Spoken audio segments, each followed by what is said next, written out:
मांसो के मायरो समल कोई රම්‍ය මනහර දලදා මැතුවේ අමුතු ඇඳුම් ඇඳ හඬවන රබාන කියති රසාහන කවලා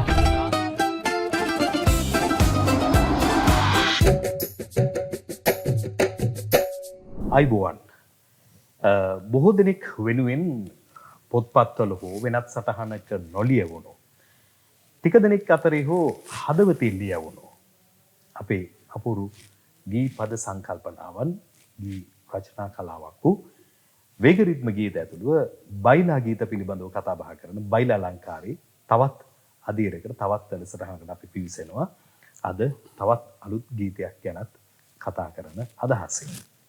ඉතින් මේ වැඩසටහන් මාලාව ඔබ අපේ ආරම්භක වැඩසටහනේ ඉඳලම අපිට බොහොම ඉහළ ප්‍රතිචාර දක්වමින් අපේ මතකයෙන් ගිලිහි ගිය ඒ ගීතත් මේ නිර්මාණකරුවන් පිළිබඳවත් ඔබත් යම් යම් තොරතුරු අපට ලබා දෙමින් දක්වන ප්‍රතිචාරයට බොහොම ස්තුතියි.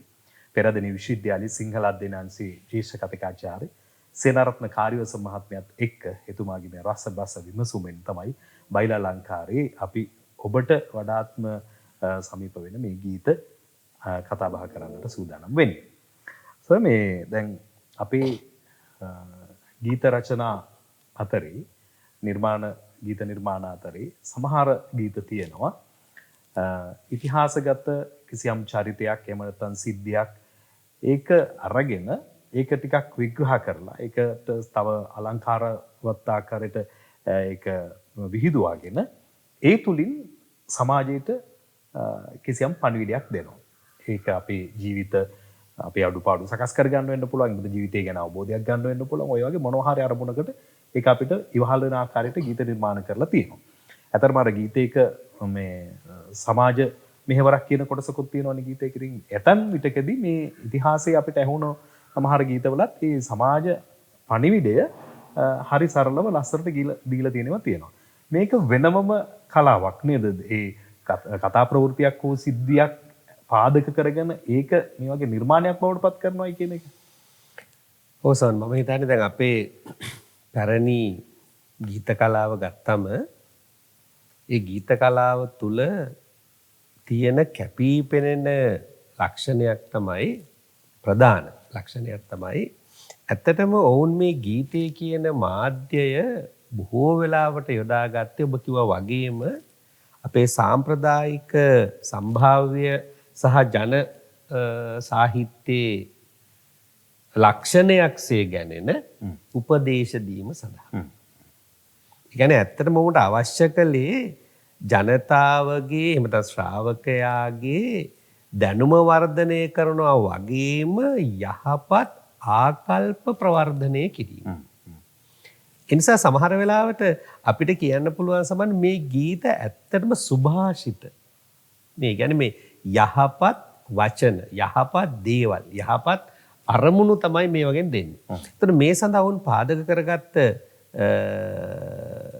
කතා ප්‍රවෘත්ති අතර ප්‍රකට කතා ප්‍රවෘත්තියක් තමයි. එහෙම නැත්නම් ප්‍රකට කතා ප්‍රවෘත්ති විශේෂ තමයි බණ කතා කියලා කියන්නේ.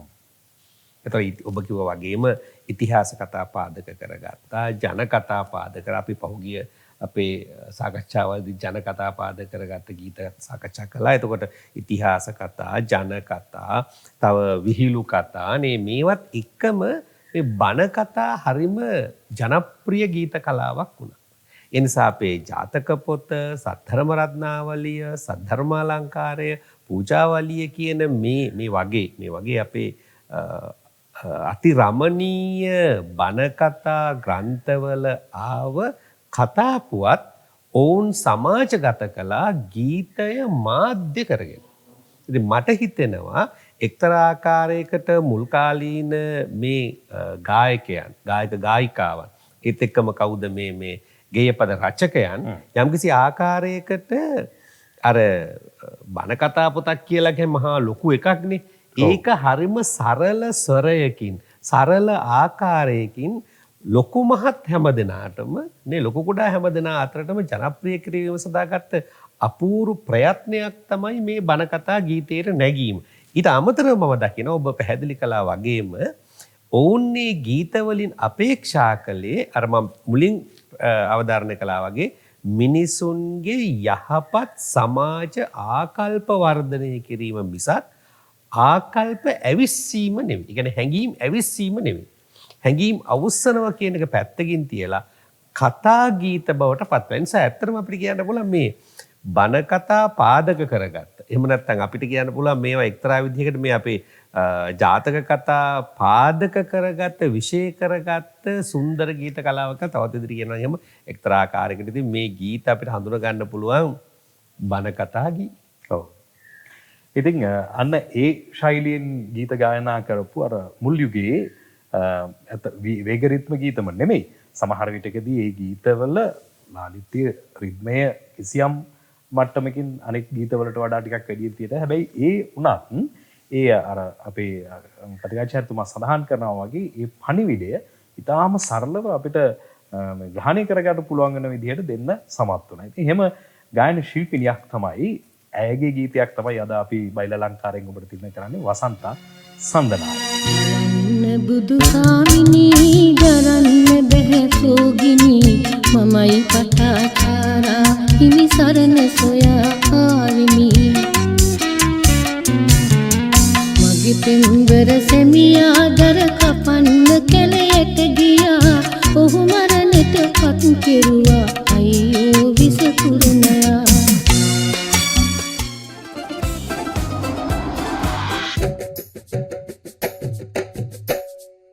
වසන්ත සන්දනායක කියපුවාම ඇතම අනන්‍ය වුණු අපූරු හඬක් ඇත්තටම ඒ හඬෙන් ගීත ගණනාවක් අපිට විශේෂයෙන් මේ කල්යාණි ගංගා සුරලලනාවි රංගන රැඟුම් දොළළඟ ගුරු පාරදිගේ ඔය වගේ ගීත ගණන නොකියාම එදා මුනි නන්දන සිරිපාදවනි ඔය වගේ ගීත ගණනාවක් තිරණ කරපු ගායන ශිල්පිනියක් වසන්ත සන්දනායක. වසන්ත සන්දනායක 1917 ඔක්තෝබර් මාසේ 18 වෙනිදා තමයි එතුමිය බලපිටිය ප්‍රදේශයේදී ඉපදිලා තියෙන්නේ. 2000 අවුරුද්දේ නොවැම්බර් 24 වෙනිදා එතුමිය අපේ සමුගන්නවා. අපේ මේ සංගීත ශාස්ත්‍රයනුත් අපේ මේ ලෝකේනුත්. ඉතින් එතුමියගේ මේ ගීත අතරේ වඩාත්ම අලංකාර වුණු ගීතයක් අපි ඔබට මේ තිරණ කරන්නේ. මේ ගීතය අපි අද කතා කරන්න සූදානම් වෙද්දී මට හිතුණා වසන්ත සන්දනායක කියන හඬ ගැන ටිකක් අපි වෙනම කතා කරුවොත් හොඳයි සර් කියලා. ඇතරම මේ මම හිතන්නේ වසන්ත කියලා කියන්නේ සංගීතමය පසුබිමක් තිබුණු ගායිකාවක්. ඒ කියන්නේ පොඩි කලාකාමී පසුබිමක් තිබුණු ගායිකාවක්. ඒත් එකම ඔය මුල් කාලේ ගීත ගායනා කළ ගායක ගායිකාවන් අතර මට හිතෙන විදිහට වසන්තට හරිම ලස්සන පොඩි ගැමි කටහඬක් තමයි තිබුණේ නේද? ඔව් ඔව්. පොඩි අව්‍යාජ දැන් අපිට වෙන දොළළඟ ගුරු පාරදිගේ එහෙම කියනකොට පොඩි ගැමි ඌරුවක් තමයි එන්නේ. ගැමි හඬක් තමයි. එයාගේ හඬ නිසාම ඒ මේ චිත්‍ර ටික අපිට මැවිලා පේනවා එකපාරටම නේද? අන්න හරි. ඒත් එක්කම එයා වැඩිපුර තේමා කරගත්තෙත් එයා යොදාගත්තෙත් ඔය වගේ අර අසරණ භාවයටපත් වෙච්ච එහෙම නැත්නම් ග්‍රාමීය සමාජයේ පාදක කරගත්ත කාන්තා චරිත තමයි එයාගේ වස්තු විශ්ය වුණේ. එහෙම නැති අවස්ථාව මම නෑ කියන්නේ තියෙනවා. ඒ නිසාම මට හිතෙනවා එයාගේ හඬ එක්තරා විදිහකට ඇහෙද්දිම අපිට යම්කිසි ආකාරයකට අර ග්‍රාමීය සුන්දරත්වයේ කැටි වුණු මధుරතාවක් වගේම අනෙක් පැත්තෙන් අපිට අර පොඩි අනුවේදනීය භාවයක්. ඒ කියන්නේ සංවේදනාත්මක ස්වභාවයක් ඒ කටහඬ තුල තිබුණා. ඉතින් මට හිතෙනවා වසන්ත කියලා කියන්නේ අපේ ඇත්තටම දැන් අපි පැහැදිලි කරන්න ඕන ඒ වසන්තා සඳනායක ගායනා කළ ගීත මේ බයිලා කියන කොටසට වැටෙන්නේ නැහැ. නමුත් අපි මේක යටතට අපි ගාරන් තියෙනවා මේක සමහරු හඳුන්වනවා මේක අර සමන අපි මේ සාකච්ඡා කරනවා වගේ මේ ස්වභාවිත ගීතය කියලා සමහරු හඳුන්වනවා. නමුත් මම දකින විදිහට මේ ගීත තුල වසන්තගේ අනන්‍යතාව ඇය ස්ථාවර කරගන්නවා. හරිම අර කිසිම මේ බියවීමකින් තොරව ඒ කියන්නේ මොනියම් ආකාරයක හෝ එක්තරා ආකාරයකට තැති ගැනීමකින් තොරව ආයාසයෙන් තොරව નિરાයාසයෙන් වචන ගායනා කළ ගායිකාවක් තමයි වසන්ත කියලා කියන්නේ. වසන්ත සන්දනායකගේ ගායනා කළ මේ ගීත ගොන්න අතරින් අද අපි ඔබට අහන්න ආරාධනා කරන්නේ මේ ගීතය. මේ ගීතය බොහෝ දෙනෙක් කැමති, බොහෝ දෙනෙක් සමහර විටකදී මුමුණන ගුවන්විදුලියෙන් හරි කොහෙන් හරි අහනකොට ටිකක් අහගෙන ඉන්න කැමති ගීතයක්. පින්පසු දරුවන් දෙදෙනද සම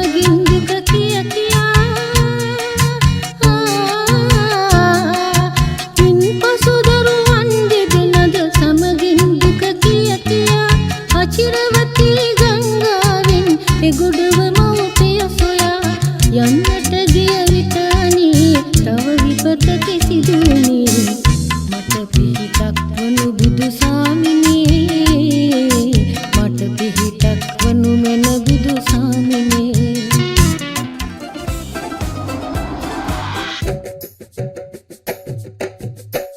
මර්වින් සේනාරත්න තමයි මේ ගීතය රචනා කරන්නේ. මොහමඩ් සාලි කියන විශිෂ්ට සංගීත නිර්මාණ ශිල්පියා මේ ගීත සංගීත නිර්මාණය කරන තනු නිර්මාණය කරනවා. දැන් මේ අපි අර ගම්වල වෙසක් කාලයට හදන තොරණ ඒකට ජාතක කතාවස්තුවක් ගන්නවානේ. ඕකේ බොහෝ දුරකට දැක්කම පටාචාරා කතාවස්තුව. අද අපි අපේ බයිලා ලංකාරයේ වැඩසටහනට ගන්නෙත් වසන්තා සඳනායකගේ පටාචාරා.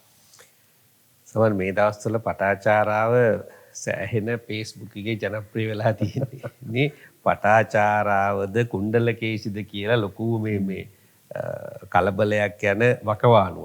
ඔබ කිව්වා වගේම පටාචාරාව කියලා කියන්නේ අපේ බෞද්ධ සාහිත්‍යයේ එන සුන්දර කතාවක්. සුන්දර ඒත් එකම අපේ තෙරණියක්. එතුමිය අපේ තෙරණියක්. රහත් භාවයට පත්වෙච්ච රහතන් වහන්සේ කෙනෙක්. එතකොට මේ කතාව හරිම ලස්සනට තියෙනවා සද්ධර්ම රත්නාවලිය. ධර්මසේන හාමුදුරුවෝ ලියන රචනා කරන සද්ධර්ම රත්නාවලියේ පටාචාරා වහන්දෑගේ වස්තු කියලා බොහොම සුන්දර කතාවස්තු තියෙනවා. මේකේ වැදගත්ම දේ තමයි මේක ලොකු කතාවක් අපිට කියන්නේ කිව්වොත් සමන් මේකේ තියෙන වැදගත්ම දේ ඒක තමයි මේකට මූලාශ්‍රය වෙන්නේ. ඒ පටාචාරා තෙරණියගේ වස්තුව මූලාශ්‍රය වෙන්නේ. මේකේ අරමුණ මොකද දන්නවද? මේ පටාචාරා වහන්දෑගේ වස්තුව අරමුණ තමයි මොනතරම් පින් කළත් මොනතරම් භාග්‍යවන්ත වුණත් මොනතරම් කුසල් තිබුණත් අකුසල් විපාක දෙන්න පුළුවන්. ඒ කියන්නේ මොනතරම් යහපත කරලා වුණත් අයහපත් දේවල් වලට මුණ දෙන්න වෙනවා. බලනකො අද කොච්චර දුරට මේක මේ යථාර්ථයක් වෙලා තියෙනවද කියන්නේ. ඒක සනාථ කරන්න තමයි ධර්මසේන හාමුදුරුවෝ මේ කතාව සද්දරතනාවලියේදී මේ තමගේ කෘතියට නගන්නේ. ඒතකොට මේ කතාවේ තියෙන සිද්ධියත් හරිම ලස්සනයි. පටාචාරාව කියලා කියන්නේ 40 කෝටියක් ධනෙ තියෙන සිටු පවුලක දියණියක් නේද? ඔව්. ඒ කියන්නේ මේ සිටු කුමරියක් නෙමෙයි. දුප්පත් කෙනෙක් නෙමෙයි. 40 කෝටියක් ධනෙ තියෙන සිටු පවුලක දියණියක්. ඇය මිත්‍රත්වයක් ගොඩනගා ගන්නවා ඒ ගෙදර වැඩ කරන සේවකයෙකු සමග. මම කියන්නේ සමන් සාමාන්‍යයෙන් ප්‍රේමයේ කියන එකට සමහරලාට අපි අර පසුගිය දවස්වලත් කතා කළා වගේ සමහර වෙලාවට මේ භාවමය හැඟීම් නිර්මාණය වුණාම ඒවට ඔය පන්ති පරතර ඔවා ටිකක් බලපානවා අඩුයි. ඒක විතර තැකීමක් කරන්නේ. ඉතින් මෙයා යාළු වෙනවා. හැබැයි ගෙදරින් මේකට කැමති නැහැ. ගෙදරට මේක දැනුණාම අද වගේම දැන් මම මේ හින්දි චිත්‍රපටවල වගේ බොහොම ලස්සන කතාවක් හරි. අද වගේම දෙමව්පියෝ වෙනත් තරුණයෙකුට විවාහ කරලා දෙන්න වෙඩින් එක ලෑස්ති කරනවා. වෙඩින් එක ලෑස්ති කරාම පටාචාරාව අර තරුණයාට පණිවිඩය යවනවා. හෙට මගේ වෙඩින් එක, හෙට මගේ විවාහය. හැබැයි මම කසාද බඳලා ගියොත් ඔබට තෑග්ගක් අරන්වත් මාව බලන්න නම් එන්න හම්බෙන්නේ නැහැ. මම අධි ආරක්ෂිත මේ කලාපයක තමයි මට ජීවත් වෙන්න සිද්ධ වෙන්නේ. ඒ නිසා වහාම හෙට එළි වෙන්න ඉස්සලා මාව අරගෙන යන්න. ඔබ හිතන්න අපි ඔය කතා කරන සමහර දේවල් මොනතරම් වෙනස්ද කියලා අපි මේව හරියට කියවලා බලපුවාම මෙතන Taman පැනල යමු කියලා යෝජනා කරන්නේ කවුද? කොල්ල නෙමෙයි. නේ? මෙතන යෝජනා කරන්නේ කවුද? එක්තරා ආකාරයකට මේ කුමාරිකාව. මෙහෙම දැන් ගහවලම. ඒතර මේකෙන් අපිට තේරෙනවා සමහර වෙලාවට අපේ සමාජය ඇතුලේ කාන්තාව Tamanගේ මේ අවශ්‍යතාවන් ප්‍රකාශ කරලා තියෙනවා. මේ හැංගිලාම ඉඳලා නැහැ. මේ ධර්මසේන හමුදුර මේ කියන්නේ දැන් කතාව ඊට හුඟක් ඉස්සර නේ. ඉස්සර එකක් නෙදී. හරිම ලස්සන කතාවක් අවසානට වෙන්නේ මොකක්ද? තරුණයා මේ තරුණයාත් එක්ක පැනලා යනවා. හැබැයි පැනලා යන තැනත් හරිම ලස්සනට කියන අපිට මේ කතාව මම යෝජනා කරනවා මේ අපේ මේ කියවන්න කියලා. මොකද හරිම ලස්සනයි. දැන් ගෙදරින් යන්න විදියක් නැහැ නේ. එළි වෙනකම් වී කෙටුවා වගේ ඇඟේ දූවිලි ගාගෙන සේවිකාවක් වගේ ඔළුවේ දාලා කඩරෙද්දක් වහගෙන උදේ පාන්දර වතුර ගේන්න යනවා වගේ තමයි පැනලා යන්නේ. බාන්නකෝ කාන්තා ඥානෙ කොහොම සැලස්ම කියන එකනේ. ඇත්තනේ මේ සමන් අපිට ඕන දෙයකට සැලස්මක් තියෙන්න බෑ. සැලසුම් නැති වුනහම අපි සම්පූර්ණයෙන්ම අවුල් වෙනවා. ඒ නිසා මේ සැලසුම් කියන කාරණාව ඕන. සැලසුම් කරලා ජීවිතයේ සමහර තැන්වලදී අපිට ගොඩනගා ගන්න වෙනවා භෞතිකව. ඒක පරමාර්ථයේ වශයෙන් මොනවා වුණත් භෞතිකව අපිට සැලසුමක් මේ හදාගත්ත නැත්නම් ජීවිතේ දුවන්න බෑ. රාජ්‍යයක් රටක් දුවන්නත් බෑ. ඒක තමයි ඇත්ත. ඉතින් යනවා අනේ ඉතින් අර තරුණ එකතු කරගෙන යනවා. ගිහලා හරිම දුප්පත් විදිහට ඉන්න. ඔබ දන්නවද? 40 කෝටියක් ධනෙ තියෙන සිටුවරිය අවසානයේ මෙහෙකාරියක් බවට පත් වෙනවා. ඊ තරම් gedara සීළු වැඩ කරගෙන අතරපායට සේවය කරපු අර අකුසලේ බල දුන්නා කියන්නේ ඒක නෙමෙයි. හරි අතරපායට සේවකව තියාගෙන හිටපු කෙනා දැන් සේවිකාවක් හැටියට කටයුතු කරනවා. සැමියා මොකද්ද කරන්නේ? දර පලන එක, තනකොළ කපන එක වගේ පොඩි රැකියාවක් කරන්නේ. හැබැයි දාලා යන්නේ නෑ. ඔය අතරේ තමයි පළවෙනි දරුවා ලැබෙන්න යන්නේ. ආන් එතකොට තමයි ප්‍රශ්න මතුවෙන්නේ. ඊට පස්සේ කියනවා අපි යමු අම්මලා ගාවට. මෙයා කියනවා බෑ. සැමියා කියනවා බෑ. ඔයාට යන්න පුළුවන් මට යන්න බෑනේ. මම මහා බරපතල වැරද්දක් කරපු කෙනෙක් නේ.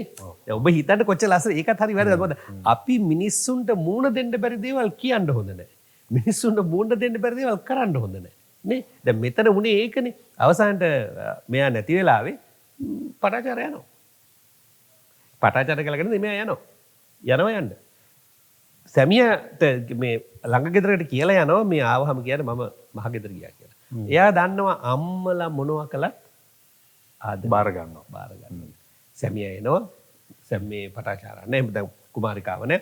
වහාම මේ පිටිපස්සේ යනවා. මගදී හම්බ වෙනවා. පාරදී බබා ලැබෙනවා. ඊට පස්සේ එකතු කරගෙන එනවා. දැන් ඉතින් යන්න ඕනේ නැහනේ. ඇයි ඉතින් දැන් බබා ලැබෙන්න අපි යන්න බානුගේ චර්යාව අපේ සමාජෙත් තියෙන කන්නේ අම්මලා ගෙදර යන එක. ඔව් දැනට අදටත් ක්‍රියාත්මකයි. අදටත් පෞද්ගලික තත්ත්වේ චාරිත්‍රය. ඊට පස්සේ ආපහු දැන් ඉතින් යන්න ඕනේ කියලා එනවා. දෙවෙනි දරුවත් හම්බෙන්න යනකොට ආයෙ ওই සිද්ධිය වෙනවා. එතකොට පොඩි එක්කෙනාව මේ අතින් අරන් යන්නත් බෑ වඩාගෙන යන්නේ. ආන් එතකොට තමයි දෙවෙනි දරුවා හම්බෙන්න යන්නේ. දෙවෙනි දරුවා හම්බ වෙනකොට අර විදිහටම සිද්ධ වෙනවා. එතකොට ධාරානිපාත වර්ෂාවක් වැටෙනවා. වර්ෂාව වැටිලා මේ කුමාරිකාව කියනවා මට දරුවා බිහි කරන්න මේ ධාරානිපාත වර්ෂාව බෑ තෙමෙන්නේ නැති තැනක් අතු කැලට එකතු කරලා හදලා දෙන්න. ඔබ හිතන්නකෝ 40 කෝටියක් ධනෙ ඇති සිටුපවුලක මේ කුමාරිකාවකට වෙච්ච අලකලංචිය. ජීවිතේ යථාර්ථයේ මොන තරම් ලස්සනම නිරූපණය. දැන් එතනත් පෙන්වලා දෙන්නේ හරිම ප්‍රබල මේ කාරණයක් නේද? කියන්නේ කොයි වෙලේදී අපි ඉන්න තත්ත්වය වෙනස් වෙයිද කියලා කියන්න බෑ. එකක් ඒ වගේම හිතන්න අපි සමහර දෙමව්පියන්ට එරෙහිව තීන්දුව తీරන ගත්තම නේ අපි අපේ කැමැත්තට අපි තමයි ලොක්කෝ කියලා හිතාගෙන තීන්දුව తీරන ගත්තාම මම්ම වේදයි කියලා හිතාගෙන තීන්දුව తీරන ගත්තාම උද්දච්චකමින් තීන්දුව తీරන ගත්තාම සමහර වෙලාවට සමස්ත ජීවිතේම හානි වෙන එක මේ නිරූපණය කරලා පෙන්නන්නේ. අවසානට අර සැමියා අනේ මේ යනවා මොකද්ද මේ කොළ ටික කපන්න ණයක් ගහලා මැරෙනවා. හැබැයි දැන් එන්නේ නැහනේ. එළි වෙනකන් දරුවා ලැබෙනවා. මෙයාට දරුවා ලැබෙනවා. එළි වෙනකන් කුමාරිකාව දරුවෝ දෙන බඩ යට තියාගෙන ඉන්නවා. එතන පුදුම මාතෘ සෙනෙහස නිරූපණ කුමාරිකාව සුදු මැලි වෙනකම්ම එළි වෙනකම් ඉන්න බඩ යට තියාගෙන. අවසානට යන්නේ මොකටද දන්නවද උදේ නැගිටලා? සැමියා හොයාගන්න. එතන වැස්සන අතර වෙලා සැමියා ණයක් ගහලා මැරලා ඉන්නවා පේනවා.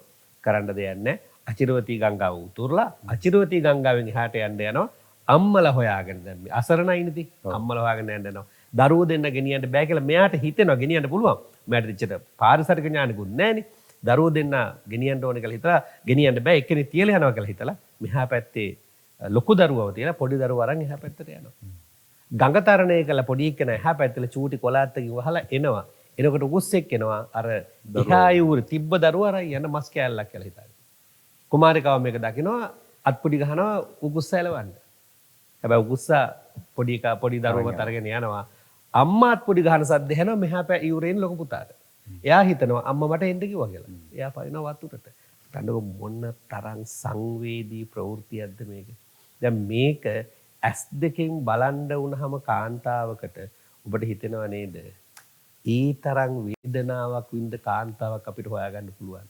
තමන්ගේ ඉස්සරහා දරුවෝ දෙන්නම අහිමි වෙනවා. තමන්ගේ සැමියා අහිමි වෙනවා. යනවා සැවැත් නුවර අසරණ වෙලා හොයාගෙන කට්ටියෙන් ගෙදර නැහැ තිබිචතර නැහැ. කට්ටියෙන් අහන කො අපේ මෙතන සිටු පවුලක් හිටියා. දන්නේ නැද්ද?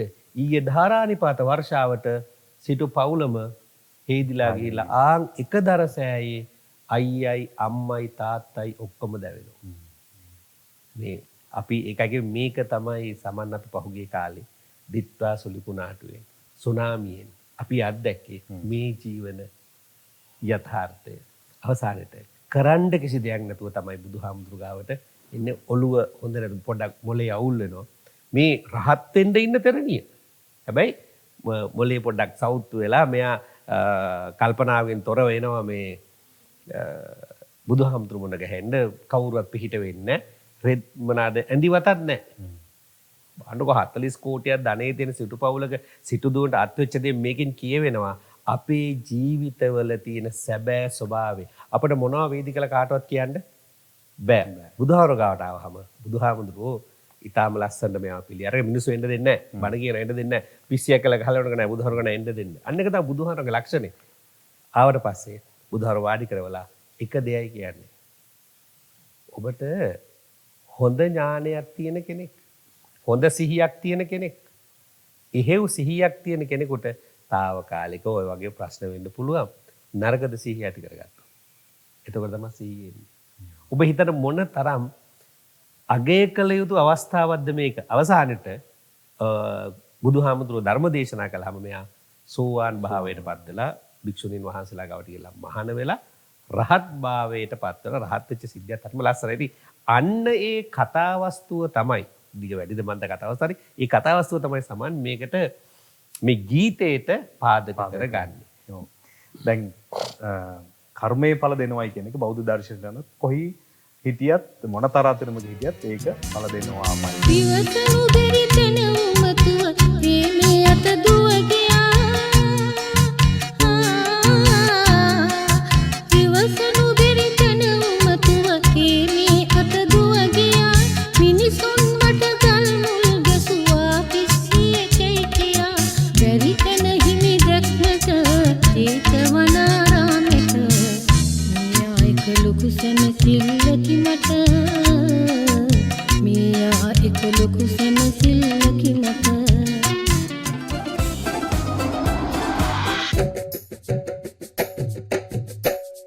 මවින් සේනාරත්න වසන්ත සන්තනායක ලියදලා ලියු ගායනා කළ ගීතය තුල තමයි අර ලස්සනට මේ හැම සිදුවීමක්ම මම හිතන්නේ පෙළ ගැසලා තියෙන්නේ සර්.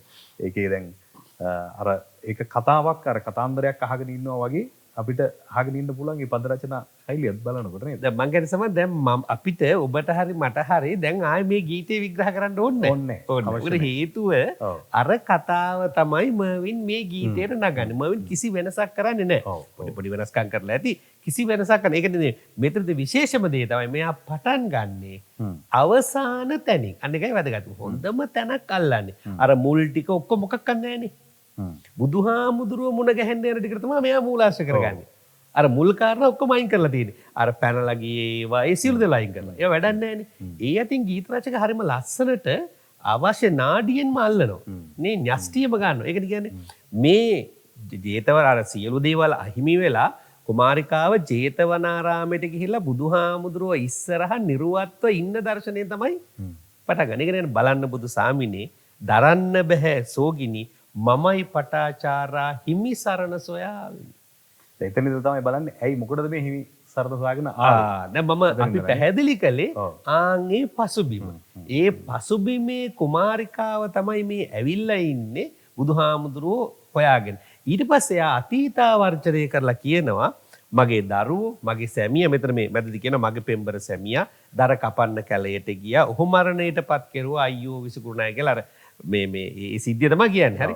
ඊට පස්සේ දරුවෝ දෙනවා අචිරවතී ගංගාවේ ප්‍රශ්න මේ අවධාරණය කළා. මම කියන්න හදන්නේ ඒ ගීතයම කවියට ඒ ගීතේ ඒ කතාවස්තුවම ගීතේර නැගුවා විනා ගේයපද රචකයා ඒකට අලුත් අර්ථකථනයක් දෙන්න උත්සාහ කළේ නැහැ.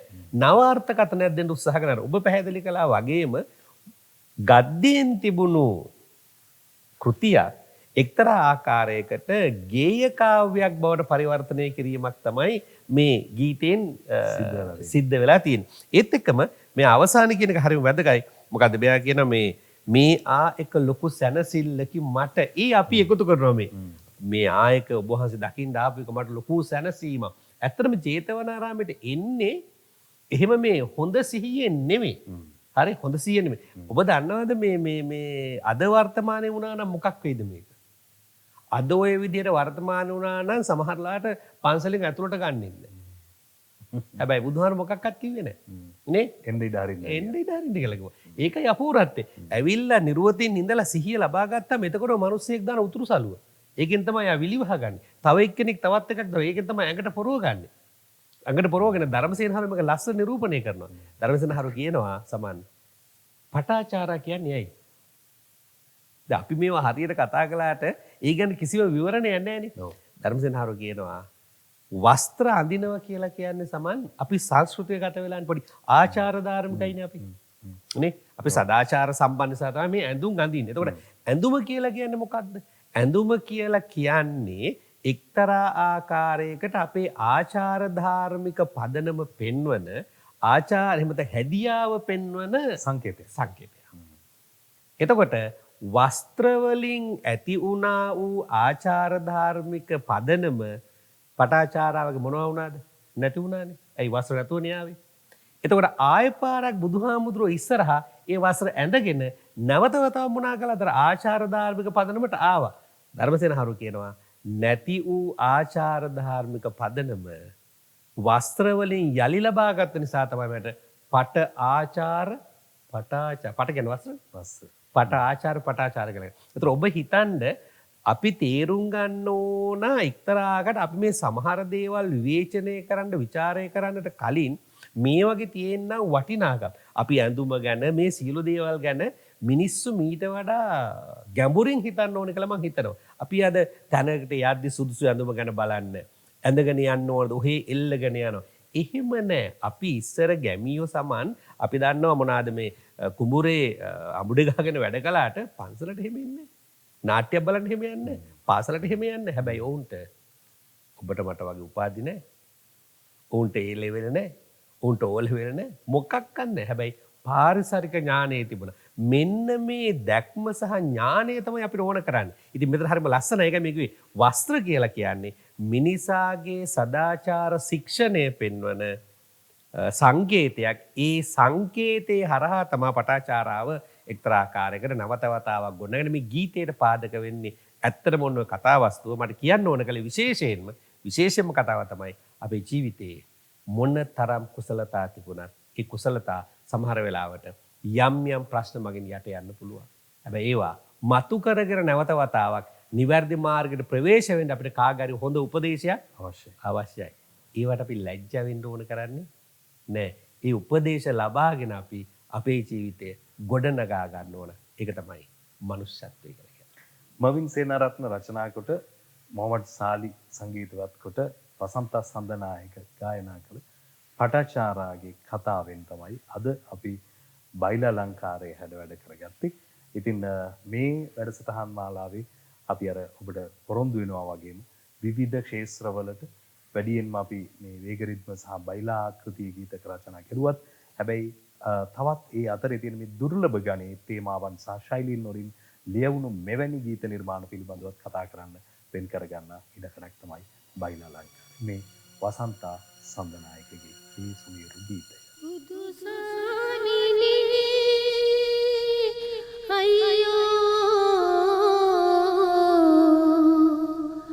අසරණ පටාචාරා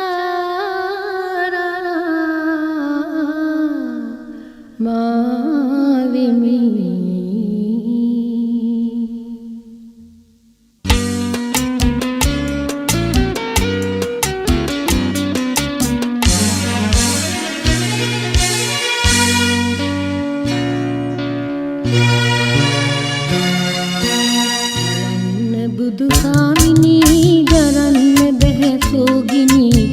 මමයි පටාචාරා හිමි සරණ සොයා ආවිමි මගේ පෙම්බර සැමියා දර කපන්න කැලයට ගියා ඔහු මරණයට පත් කෙරුවා අයියෝ විසකුරුණයා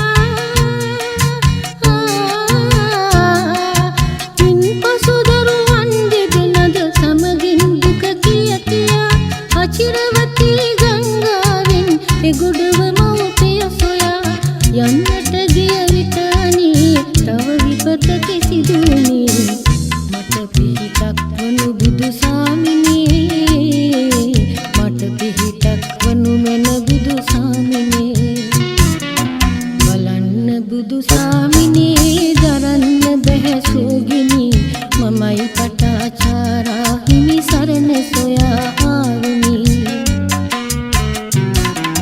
පොඩි දරුවන් බෙදෙනද ගංගා තීරෙදි නැති වුණා සැවැත් පුරේ මගේ මව්පිය දරසෑයක දැවෙනවා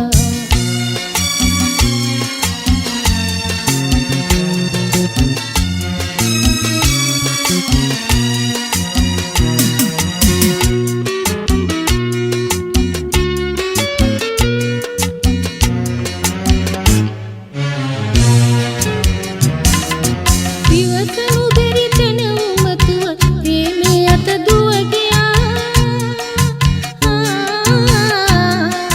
විවසනු බැරි තැන උමතුව ප්‍රේමේ අත දුව ගියා මිනිසුන් මට ගල් මුල් ගැසුවා පිස්සියේ කැයිකියා බැරි තැන හිමි දැක්මට ඒකවනාරාමෙට මියා එක ලොකු සැනසිල්ලකි මට මියා එක ලොකු සැනසිල්ලකි මට බලන්න බුදු සාමිනේ දරන්න බැහැ සෝගිනි මමයි පටාචාරා හිමි සරණ සොයා ආවෙමි මගේ තෙම්බර සැමියා දර කපන්න කැලයට ගියා ඔහු මරණයට පත් කෙරුවා